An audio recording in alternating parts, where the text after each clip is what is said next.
आज आप सबके लिए मैं छत्तीसगढ़ के महान सपूत डॉक्टर खूबचंद बघेल जो हरि ठाकुर का निबंध है इसकी व्याख्या लेकर प्रस्तुत हूँ। हम सब जानते हैं कि छत्तीसगढ़ के निर्माण में डॉक्टर खूबचंद बघेल का बहुत महत्वपूर्ण योगदान है। डॉक्टर साहब पेशे से डॉक्टर तो थे, लेकिन आजादी के आंदोलन में उन्होंने छत्तीसगढ़ में स्वतंत्रता की अलख जगाने में बड़ा काम किया था। वास्तव में उनके हर कार्य में छत्तीसगढ़ की माटी की खुशबू रची बसी थी और उन्होंने छत्तीसगढ़ के लिए बहुत सारे त्याग और बलिदान किए थे। उनका जन्म रायपुर में पथरी ग्राम में हुआ था 19 जुलाई सन 1900 को। बच्चों आप सब नोट कर लीजिए, 19 जुलाई 1900 को उनका जन्म रायपुर जिले के पथरी ग्राम में हुआ था। उनके पिता का नाम था श्री जुड़ावन प्रसाद और माता का नाम था केतकी बाई। वो एक किसान परिवार से थे और बचपन इसी गांव में उनका बीता, लेकिन बाद में प्राथमिक शिक्षा के पश्चात वे रायपुर आ गए और रायपुर के गवर्नमेंट हाई स्कूल में उनकी पढ़ाई हुई थी। वो बहुत मेधावी थे, उनको बहुत छात्रवृत्तियां भी मिली थी और वे तात्यापारा में रहकर अध्ययन करते थे, जहां पर पास में पंडित माधवराव सप्रे और शंकर गनोदवाले जी भी रहा करते थे। और इन्हीं दोनों के संपर्क में आकर सबसे पहले इनके अंदर देशभक्ति और राष्ट्रीयता की भावना जगी थी। एक बार की घटना है बच्चों की 1917 में लोकमान्य तिलक रायपुर रेलवे स्टेशन से गुजर रहे थे। उस समय डॉक्टर साहब भी उनके दर्शन के लिए रेलवे स्टेशन पहुंचे थे और उनका जो व्यक्तित्व था उसका डॉक्टर खूबचंद बघेल के युवा हृदय पर जो छाप पड़ी वो अमिट रही और वहीं से वो स्वतंत्रता आंदोलन के प्रति वो कूद पड़े थे।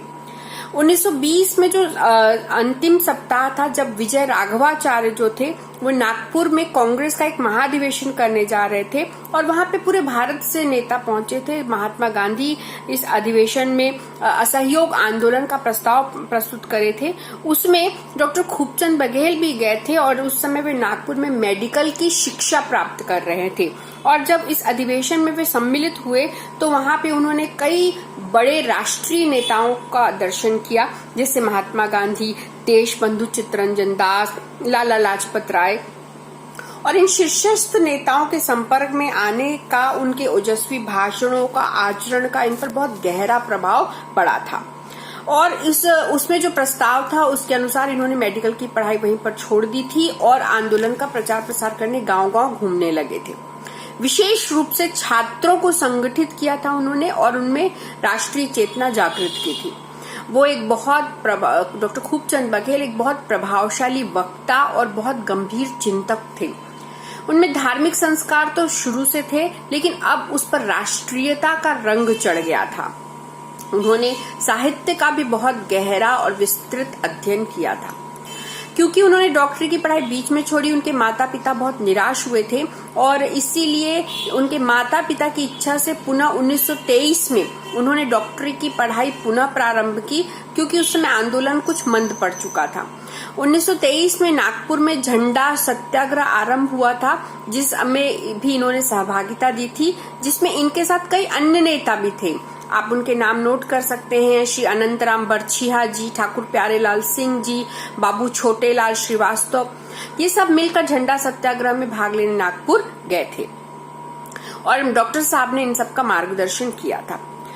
1923 में डॉक्टर खूबचंद बघेल ने LMP परीक्षा पास की थी और उनको सरकारी नौकरी मिल गई और जो उनके मम्मी पापा या माता पिता का सपना था वो साकार हुआ था।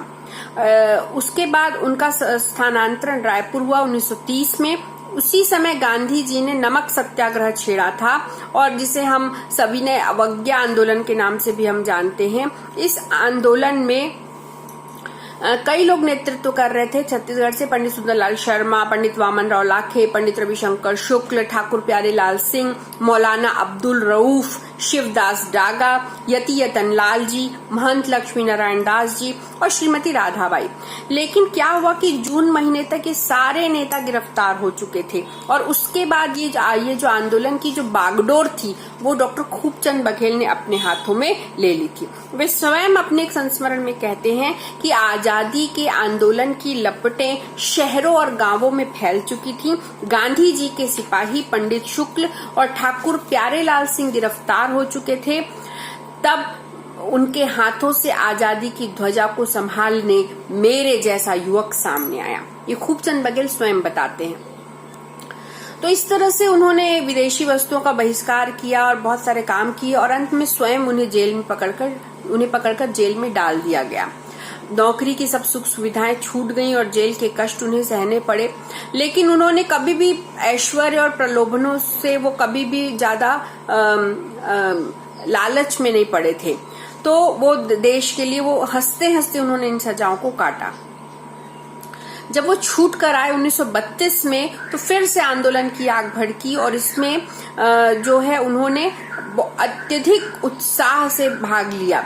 इसमें डॉक्टर साहब तो गए ही गए, उनकी माता जी और उनकी पत्नी भी उनके साथ जेल गई। उस समय उनकी माता की आयु लगभग 60 वर्ष की थी और पत्नी मात्र 22 वर्ष की थी। 5 फरवरी 1932 को उनकी माता और पत्नी ने भी सत्याग्रह किया। वे दोनों गिरफ्तार भी की गई, लेकिन शीघ्र ही उन्हें छोड़ दिया गया। तब उनके साथ अन्य जो सत्याग्रही गए थे, आप उनके नाम नोट कर सकते हैं: कौशलेंद्र प्रसाद, इस्माइल खां, आसाराम गोण, शांतिलाल तमोरा, अलाल गनौद। इनके साथ 12 फरवरी 1932 को इन्हें पुनः गिरफ्तार कर लिया गया और इस बार उन्होंने 6 महीने की कठोर सश्रम कारावास की सजा काटी। जुर्माना भी हुआ जो वो नहीं पटा पाए और अतिरिक्त सजा उन्हें काटनी पड़ी।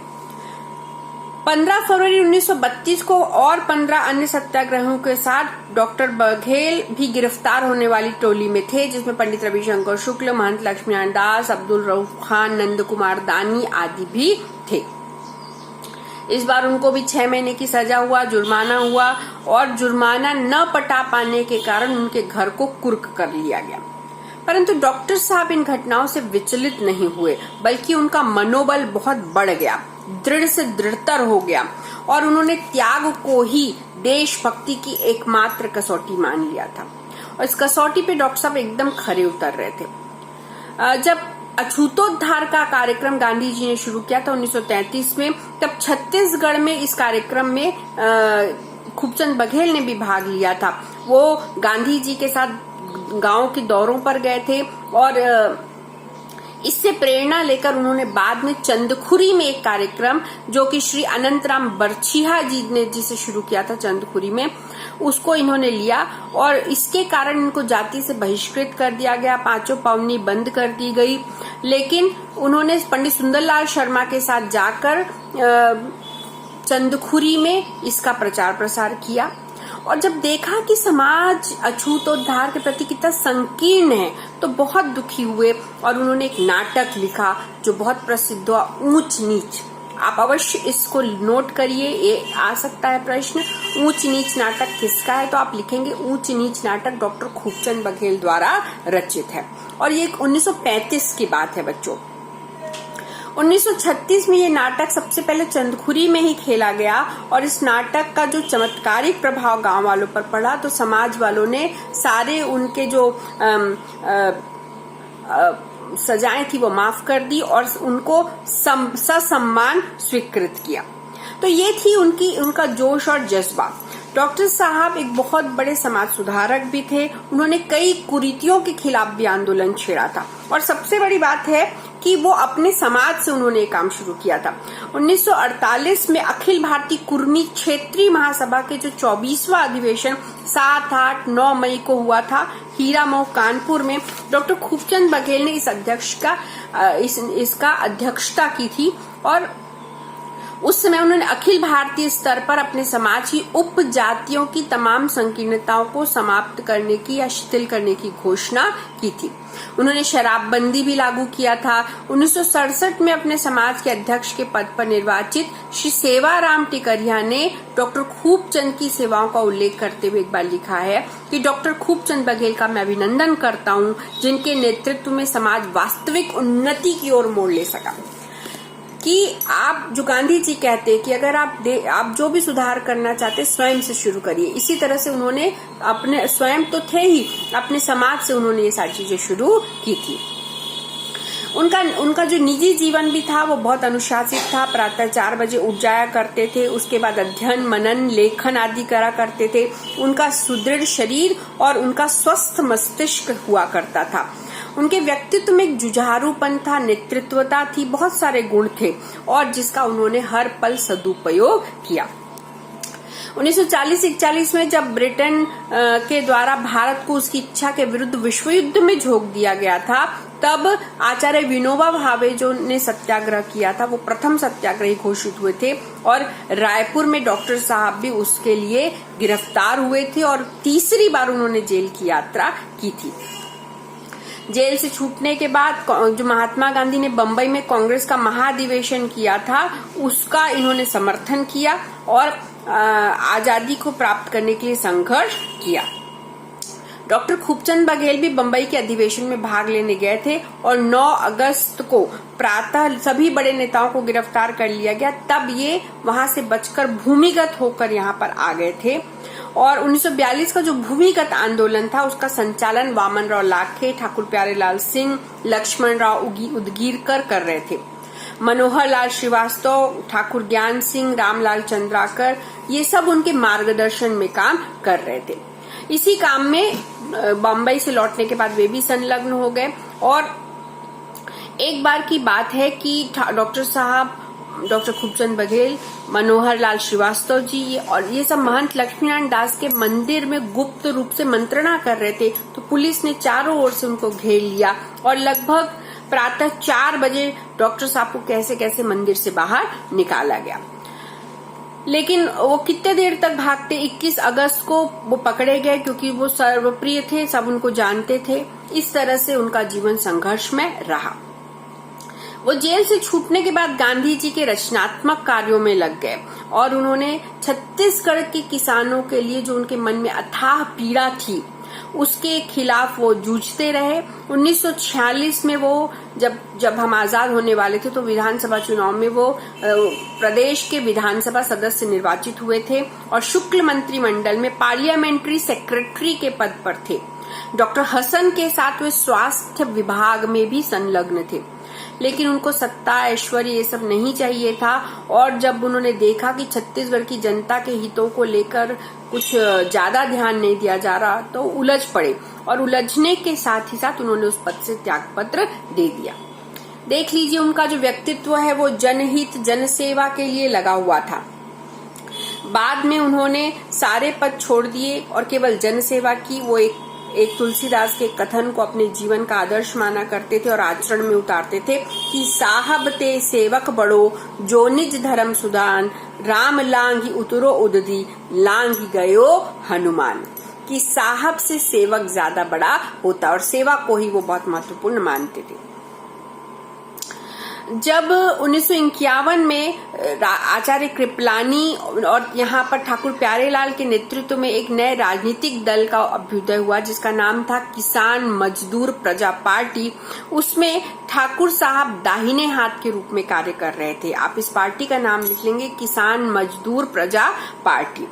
और इसके बाद में उन्होंने पूरे छत्तीसगढ़ में दौरा किया और उन्होंने एक अर्ध साप्ताहिक पत्र जो था जिसको ये ठाकुर साहब संपादन करते थे, जिस पत्र का नाम था राष्ट्र बंधु, उसमें डॉक्टर साहब के लेख प्रमुखता से प्रकाशित होते थे। उन्होंने आचार्य कृपलानी के कई अंग्रेजी के लेखों का हिंदी में अनुवाद भी किया था। बालोद की एक सभा की बात है, डॉक्टर साहब ने जब कहा था कि आज प्रत्येक छत्तीसगढ़िया समझ रहा है कि प्रजा राज्य हो गया है, किंतु असली स्वराज्य तो कोसों दूर है। लोकतंत्र में भी जब प्रजा के हाथ में वास्तविक सत्ता नहीं आई तो बहुत दुखी हुए थे। 17 मई 1951 को आचार्य कृपलानी ने कांग्रेस से त्यागपत्र दिया था और ठाकुर साहब के निमंत्रण पर 19 मई को वे रायपुर आए थे। उनके साथ नागपुर से डॉक्टर खूबचंद बघेल और ठाकुर निरंजन सिंह भी थे। 19 मई को ही रायपुर में एक आम सभा हुई थी जिसमें ठाकुर साहब और डॉक्टर साहब दोनों ने कांग्रेस से त्यागपत्र दे दिया था। 25 मई 1951 को सेठ गोविंद दास, जो कि उस समय प्रदेश के कांग्रेस अध्यक्ष थे, उन्होंने एक पत्र लिखकर डॉक्टर साहब ने कहा था कि कांग्रेस के समस्त पदों से त्यागपत्र देते हुए मैं विस्तृत रूप से इन कारणों पर प्रकाश डालता हूं।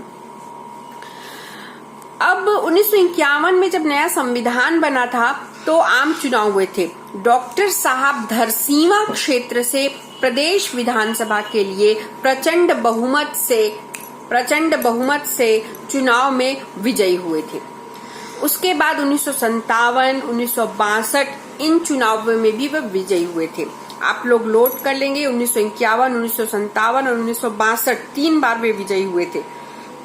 और 1967 में वो राज्यसभा के सदस्य निर्वाचित हुए थे। तो एक लंबा राजनीतिक कैरियर भी उनका हमें दिखाई पड़ता है। वो विधायक और सांसद होने के बाद भी कभी भी उन्होंने न इसका उद्देश्य बनाया था, न उनका व्यवसाय था। उनका एक ही लक्ष्य था कि छत्तीसगढ़ के सोए हुए स्वाभिमान को जगाना, उसके गौरव गरिमा को उजागर करना, उसे शोषण, अन्याय और दमन से मुक्त करना। इस आंदोलन से वे बहुत निष्ठा से लगे हुए थे छत्तीसगढ़ की आजादी के लिए, छत्तीसगढ़ के राज्य गठन के लिए। छत्तीसगढ़ राज्य बने ये अवधारणा के बीच तो पंडित सुंदरलाल शर्मा, ठाकुर प्यारेलाल सिंह पहले ही बो चुके थे। 1940 में पंडित सुंदरलाल शर्मा, 1954 में ठाकुर प्यारेलाल सिंह, दोनों का देहावसान हो चुका था। और अब उनके सपनों को साकार करने का दायित्व डॉक्टर खूबचंद बघेल के कंधों पर आ चुका था। 1956 में छत्तीसगढ़ भर के तमाम जुझारू कार्यकर्ताओं का एक वृहद सम्मेलन राजनांदगांव में आयोजित हुआ था, जिसमें दाऊ चंद्रभूषण दास और दरतलाल चौबे भी थे।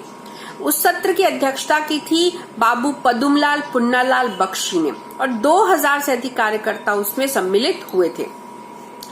इसमें बाबू मावली प्रसाद श्रीवास्तव, पंडित द्वारका प्रसाद तिवारी और विप्र जैसे धुरंधर साहित्यकार भी सम्मिलित हुए थे। और वहीं पर छत्तीसगढ़ महासभा के गठन की घोषणा की गई थी।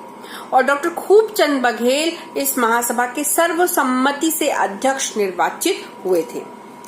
दशरथ लाल चौबे सचिव और केयूर भूषण जो थे वो संयुक्त सचिव के पदभार पर थे। और साथ में हरि ठाकुर भी संयुक्त सचिव बने थे। ये हरि ठाकुर जी अपने निबंध में लिख रहे हैं। यहाँ से छत्तीसगढ़ का इतिहास का एक नया मोड़ आता है। छत्तीसगढ़ महासभा के तत्वावधान में डॉक्टर खूबचंद बघेल के नेतृत्व में छत्तीसगढ़ के किसानों ने धान की कीमत बढ़ाने के लिए कई आंदोलन किए थे। इससे किसानों में एक नई किस्म की जागृति उत्पन्न हुई थी। कुछ वर्षों तक छत्तीसगढ़ महासभा बढ़ती रही, पर आगे चलकर अनियंत्रित हो गई और जो ज्वाला उन्होंने धधकाई थी वो धीरे धीरे मंद हो गई और फिर धीरे धीरे बुझ गई। डॉक्टर साहब ने 25 सितंबर 1967 को भोला कुर्मी छात्रावास रायपुर में छत्तीसगढ़ को पुनर्संगठित करने के लिए एक बैठक आयोजित की। इसमें 500 लोग सम्मिलित हुए थे। तो इस बैठक की जो अध्यक्षता थी वो बाबू मावली प्रसाद श्रीवास्तव ने की थी। और यहीं पर जो छत्तीसगढ़ महासभा था उसका नया नामकरण हुआ था छत्तीसगढ़ भातृ संघ। आप सब नोट कर लेंगे, छत्तीसगढ़ महासभा को यहाँ से नया नाम दिया गया था छत्तीसगढ़ भातृ संघ। डॉक्टर खूबचंद बघेल सर्वसम्मति से उसके अध्यक्ष, पंडित द्वारका प्रसाद तिवारी, विप्र, परसराम यदू, रेशमलाल जांगड़े, गंगाधर दुबे आदि उपाध्यक्ष निर्वाचित हुए थे और हरि ठाकुर जी सचिव नियुक्त हुए थे। श्री रामाधर चंद्रवंशी जो थे वो कोषाध्यक्ष नियुक्त हुए थे। ये विस्तृत आलेख हरि ठाकुर जी ने प्रस्तुत किया है। तो छत्तीसगढ़ भातृ संघ के माध्यम से डॉक्टर साहब ने शासकीय और गैर शासकीय उद्योगों, संस्थानों की नौकरियों में स्थानीय लोगों मतलब छत्तीसगढ़ के लोगों को प्राथमिकता दिलाने के लिए बहुत सारे आंदोलन छेड़े थे। उन्होंने शोषण और दमन का विरोध किया था और उनका स्वर प्रखर होता गया था। जब छत्तीसगढ़ भातृ संघ का निर्माण हुआ तब डॉक्टर साहब राज्यसभा के सदस्य थे। वे केंद्रीय स्टील माइंस एंड मिनरल समिति और नेशनल रेलवे यूजर सलाहकार समिति के भी सदस्य थे। राष्ट्रीय स्तर पर भी वे सक्रिय थे और उन्होंने छत्तीसगढ़ के प्रेम को एक क्षण के लिए भी नहीं भुलाया था। वे छत्तीसगढ़ भातृ संघ के प्रचार प्रसार के लिए हर जिले का सघन दौरा करते थे। आज हम छत्तीसगढ़ में जो जागृति देख रहे हैं उसके पीछे डॉक्टर साहब का अथक परिश्रम है। छत्तीसगढ़ के नाम को वे राम के नाम की तरह जपा करते थे। 8 फरवरी 1969 को दुर्ग जिले के अहिवारा में छत्तीसगढ़ भातृ संघ का 3 दिवसीय विशाल सम्मेलन हुआ था, जिसका उद्घाटन राजा नरेश चंद्र सिंह ने किया था। श्री घनश्याम सिंह गुप्त, डॉक्टर पाटणकर इस अधिवेशन में विशेष रूप से उपस्थित थे। डॉक्टर साहब ने जिस नन्हे पौधे का रोपण किया था वो 1 वर्ष में विशाल वृक्ष बन गया था। मतलब छत्तीसगढ़ के अस्मिता के लिए उन्होंने जो आंदोलन छेड़ा था वो पूर्ण रूप से फल चुका था। तो डॉक्टर खूबचंद बघेल ने एक बड़ा काम किया, परंतु 22 फरवरी 1969 को दिल्ली में उनका निधन हुआ था। वो 22 फरवरी 1969 हमारे लिए बड़ा दुख का दिन था। उस समय दिल्ली में उनका निधन हुआ। वहां से उनके पार्थिव स्वरूप को 23 फरवरी को रायपुर लाया गया था और उस समय छत्तीसगढ़ का आधार स्तंभ ढह गया था। लोगों ने अपना सर्वमान्य लोकप्रिय नेता खो दिया था। वे छत्तीसगढ़ की माटी के सर्वाधिक मोहक सुगंध थे। ये सुगंध छत्तीसगढ़ की माटी में समा गई। वो छत्तीसगढ़ के स्वप्न दृष्टा थे और उन्होंने छत्तीसगढ़ के जाने के बाद छत्तीसगढ़ के आकाश में एक सन्नाटा छा गया था, एक ज्योतिपुंज बुझ गया था। उन्हें श्रद्धांजलि अर्पित करने के लिए दिल्ली से जयप्रकाश नारायण, उनकी पत्नी और कई सांसद आए थे। वीवी गिरी ने भी उनके शव पर फूल चढ़ाकर श्रद्धांजलि अर्पित की थी और श्रीमती इंदिरा गांधी जी की ओर से भी उनको पुष्पांजलि अर्पित की गई थी। सुप्रसिद्ध समाजवादी नेता अशोक मेहता ने भी उनको श्रद्धांजलि अर्पित की थी और कहा था कि अनेक क्षेत्रों में उनका स्थान अपने देशवासियों के बीच अग्रगण्य रहा है। उनमें कूट कूट कर मानवता भरी थी और राजनीति के परिप्रेक्ष्य में वे सिद्धांत प्रिय व्यवहारिक राजनीतिज्ञ थे। उन्होंने छत्तीसगढ़ को शोषण, दमन, अन्याय और उपेक्षा से मुक्त हो, यही उनका सपना था और छत्तीसगढ़ के राज्य के निर्माण का सपना जो उन्होंने देखा था, जो 1 नवंबर 2000 को पूरा हुआ। तो बच्चों, इसमें से 2-3 यहाँ पे ये खत्म है निबंध, इससे 2-3 प्रश्न बनते। पहला, डॉक्टर खूबचंद बघेल का संक्षिप्त जीवनी बताइए, जिसमें उनका जन्म, उनका अध्ययन, उनका प्रमुख आंदोलन में सहभागिता, ये सब आप बताएंगे। दूसरा, छत्तीसगढ़ राज्य के निर्माण में डॉक्टर खूबचंद बघेल का क्या योगदान है, तब आप बताएंगे कि जो उन्होंने छत्तीसगढ़ महासभा, छत्तीसगढ़ भातृ संघ का गठन किया और उनके साथ जो प्रमुख नेता, जिनके मैं नाम बीच बीच में आपको बताती रही, उनको नोट कर लेंगे आप, ये सब के साथ सहभागी थे, ये बात को भी आप लिखेंगे। स्वतंत्रता आंदोलन में डॉक्टर खूबचंद बघेल का क्या योगदान था, तो आप उसमें जब जब उन्होंने आंदोलनों में प्रतिभागिता की, जेल गए, ये सारे बिंदु डाल देंगे। तो ये 2-3 प्रश्न बनते हैं, ये बहुत महत्वपूर्ण है ये पाठ, आप अवश्य इसे करें और इसके जितने पॉइंट्स मैंने बताए उसको नोट कर लें। अगर आपको ये चैप्टर पसंद आया हो, ये वीडियो पसंद आया हो, तो मेरे चैनल को लाइक और सब्सक्राइब करिए। धन्यवाद।